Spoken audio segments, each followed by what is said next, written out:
Okay, let's get you guys set up with the Windows Sandbox so you can use virtual machines on your Windows.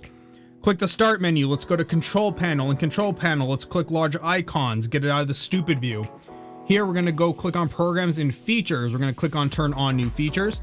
Scroll down, and then we are going to click on Windows Sandbox. Click OK, let that install, restart your computer, come back, do the same thing. Control Panel, Programs and Features. This time we're installing Hyper-V. Let that install, restart, come back. We're gonna go into Start menu, do Administrative Tools this time. We're gonna click on Hyper-V. In Hyper-V, you'll see your PC's name. You're gonna right click on that, do New. And after that, you're just gonna click Next. Give you this thing a name if you want. We're gonna call this Starkiller VM.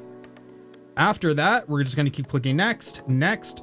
We're gonna do Default Switch for the network connection.